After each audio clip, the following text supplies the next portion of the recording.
Christy Lee, how are you going? Hi, Juliet. How are you? I'm well, thank you. How are you? Great. Thank you. Excited to be chatting to you today about this topic. I know we're going to talk about delegation today, and it's one that keeps coming up for people that I'm talking with. Are you hearing the same thing? Absolutely. I think it's a common thread in the business owners and the managers that I work with that they tend to be the bottleneck in their business, Yes. and it's something very relatable.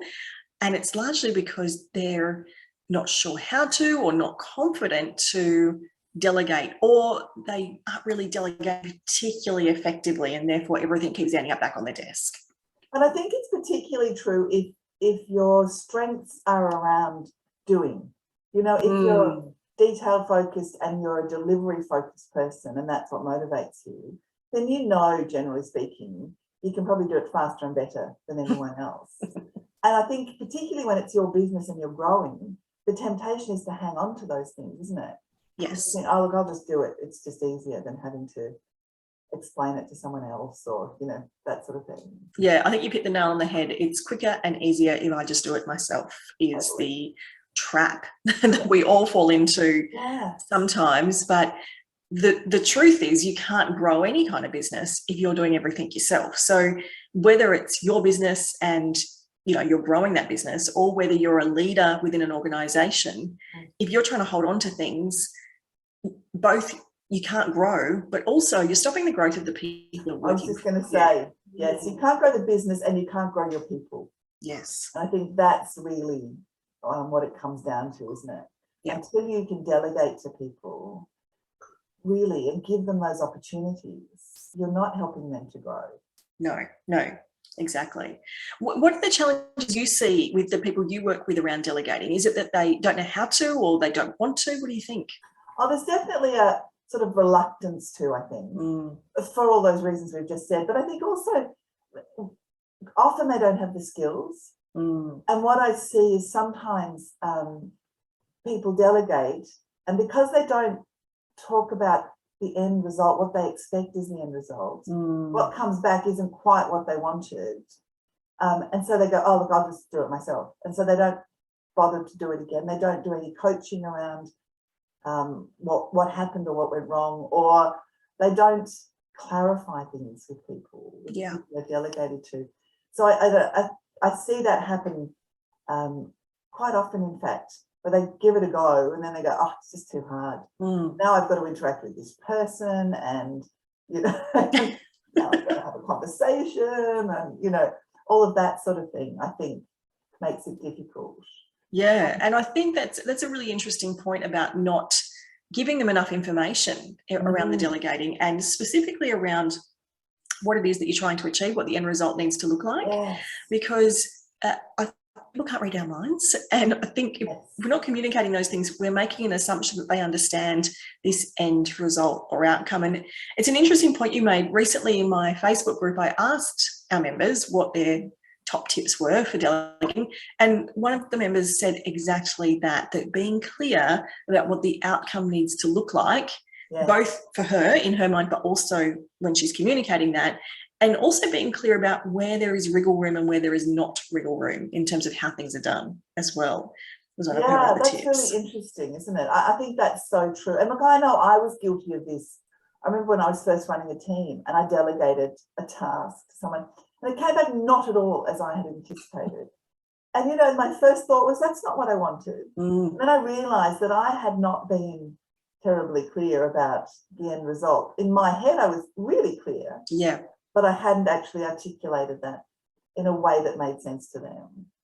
Absolutely. Yeah. I think it's also true, and I saw this in a team I was working with quite recently, you have to have an environment where people can ask questions about it. So if they don't feel safe, psychologically safe to say, I don't really understand what you're asking, or where would I find that thing, or, I don't know what to do, then I think that's a bit of a recipe for delegation disaster, because they'll go off thinking, well, I'll just have to work it out. So either that's going to take them a long time, and they might muddle through, or they're not going to be able to do what you're trying to get them to do. So in terms of delegating successfully, what are some strategies that we should be implementing when we're trying to delegate to our team? We want to be clear about the ideal outcome, what that should look like. I think we want to be clear about the steps that should take place along the way. One of the things I really like to be clear about too when I'm delegating is, what is my expected communication whilst this project or piece of work is going on? You know, do you need to, feed back to me once a week via email so I know things are on track? Or do I not want to hear from you until it's all done and dusted? But whatever that looks like, I think being clear so that there's no confusion that the person you're delegating to should or shouldn't be coming back to you. They're very clear about, okay, she wants to hear from me once a week with an update, or she doesn't want, me to give her any updates until it's done, whatever it looks like. I think that's really important too. I do too. I think definitely giving them an option to check back in, even if it's just once at the beginning, so that it's clear that everybody's on the same page. I think it's a good one. I tend not to talk about the steps involved. I tend to let people work out how they're going to do the task themselves. Because I think if you can be clear about the end point, and if you've got some of those check-ins, so you know that it's happening and that they can ask questions, or you can sort of redirect the ship if you need to. I tend to let them go in terms of what happens in the middle. And I think that and you and I have talked about this need to delegate responsibility for the task, not just the task, because I think it's too easy to hang on to responsibility and hand over the task, and there's no satisfaction in that for people. Not at all. It in fact undermines the whole purpose of delegating when you do that, when the employee knows that, if they don't get it done, you're just going to swoop in and fix it up anyway, or that, if it doesn't go right, you'll take that on your shoulders. And of course, as leaders, we ultimately do, but we have to pass on the responsibility, the accountability, whatever that looks like. Otherwise, they're never really going to take full ownership of what we're delegating. Yeah, I think that's so true. Tell me, what other advice did you get from your group about delegating? We got some great feedback, actually. Lots of discussion about having templates and written instructions and information, setting up expectations about how and things will get delivered, and being really clear about all the things, because as someone pointed out, no point delegating if they have to ask you a gazillion questions. You haven't done it clearly. But one of the best actual structures I got recommended was the John Maxwell leadership model, which goes, I do it and you watch me, you do it and I watch you, you do it, you show someone. And look, that sounds a lot. I think, if you're listening, you think, oh God, that's going to take a long time to delegate. I can see how that would work really well, though, in terms of step-by-step handing something over, particularly if it's something you want this person to take ownership completely of moving forward forevermore. And it's something that there is a process or a particular pathway that needs to be followed. I guess if you're delegating, let's say, doing your reconciliation of your accounts, for that to happen correctly, there's steps along the way. So I can see for those step-by-step ones, I really liked that. And the other one that I really liked was a traffic light system, where they were indicating green means you've done this before, you should be totally fine. Amber is, this might be new to you, but you should be able to figure it out. I'm not expecting you to be asking questions. And red is, bring it to me when you get to this step, because this is totally foreign and you're going to need some help. Interesting. Yeah. Okay. So I think they're interesting strategies, definitely. And you might choose to take some parts of those. Yes. And I think, and particularly the traffic light one, I can see how that can work when you're developing people. I think that's a good one. The other, and just as you're talking there, it occurred to me, one of the things I tend to try and do, because I am more of a big picture thinker, so I don't think in terms of the details. So if I'm delegating, I'll often ask people to tell me their understanding of what they're doing. Yes. So give it back to me, to describe it, what you're actually going to, what the end result is. I don't want to hear about the process necessarily, but I want to hear what you're going to produce, so that we can make sure we're on the same page. And that's a great way to make sure you've communicated it clearly, because we always think we've communicated it clearly. But by asking for that feedback, for that, tell me what we just discussed, you're being really certain that you have said everything you needed to say, convey all the important information that you need to convey, so that the employee truly understands. Because I think it is, and I'm so guilty of this as well, it's like when you're proofreading your own work, your mind just makes assumptions that it's correct and that you've said all the things. But it's exactly the same when we're communicating anything to our team, but certainly delegating a task, that our brain thinks we've said things or made connections really clearly that we may not have. Yes, and I think even just assumptions that we make about people's understanding of our business or the processes, or even where this fits in the business. Yeah, I think that's a really important point. Not only, painting the picture of the outcome, but why is it so important that this is the outcome that we get in this time frame? How does this matter? Where does this fit in the big machine? And what it might be that getting this right triggers the next thing to be done, or really, that's a really important point, having them understand how this impacts the business as a whole. Yeah, and I think we often forget to talk about that, don't we? Yes, because we know the job, and yes, we know where it fits in our minds. Yes, and again, having that sense of where this belongs, where this fits, and the impact it has, really solidifies that taking ownership of that, and that ability to take ownership, I think, is so important to the employee, really being able to invest in trying to get this right and making all the right efforts and understanding where it fits. So I think that sense of ownership is really important. I think so, and I think that when we do it properly, when we get this right, I think it's incredibly empowering for people, that they can take responsibility, and that we sort of set them up for success in that way. Yeah, and what we know from the research is that employees are really wanting to learn new things at work, and that doesn't mean going and doing a course or studying. That means learning new skills, and so there is a thirst for it, which is great. It's our job to make sure we're supplying that, and that might mean moving tasks around and delegating things, and that's a great opportunity to really meet that need. I think it is, and to me, it's also, this is where you can catch people doing it right. There's some opportunities for coaching around that sort of really positive. Yes, you've nailed that bit, but this bit isn't quite what I had in mind. Sort of, that. So you get to coach your people in different ways, and help with their development as well.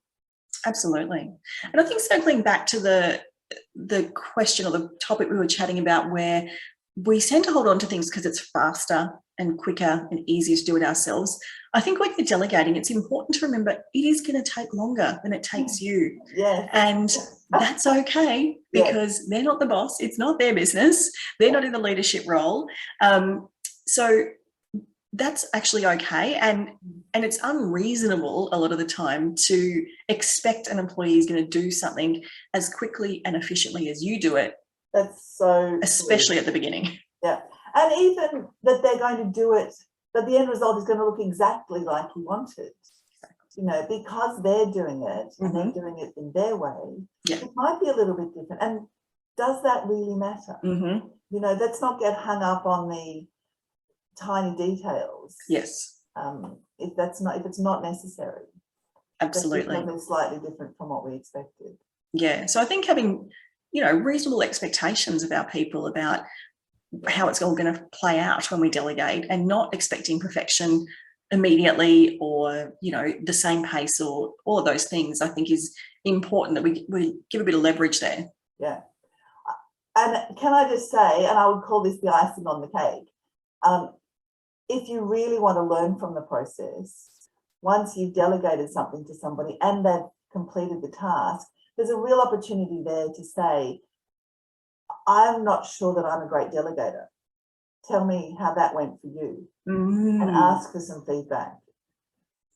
Absolutely. Because at this point, you've developed more trust with this person, because they've completed the project and they've done what was required. They're feeling good about themselves because they've achieved. And so you're right, you're catching them in a moment where they're likely to be honest with you, and not in a cutting way, but in a way that it's going to be really constructive to understand which parts of the delegating you did well and where there were some gaps that could be really easily fixed. Yes, I think I do. I see it as such an opportunity, and just creating that openness means that next time you delegate, they will be more able to ask more questions, say they're not clear about things, all of that sort of stuff.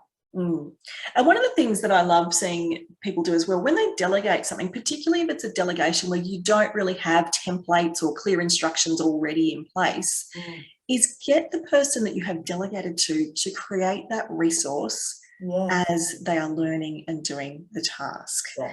Because when they're in that mindset of this is fresh and new and I'm learning it for the first time, they're going to see nuances and details that you would have forgotten and that they'll forget in 3 months' time. Totally. And so you can create this amazing resource library of training templates and checklists, depending on what it is. It could be all sorts of things.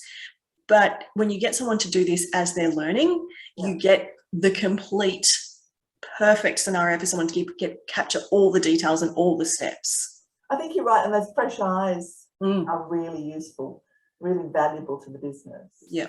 And it's one less thing you have to do then. Yay. Yeah. And it does mean that next time, potentially, as they develop in their role, they can delegate this to someone else. Yes, and there'll be a resource to say, here's how you do it. Exactly. And so then we get this really virtuous cycle that goes on.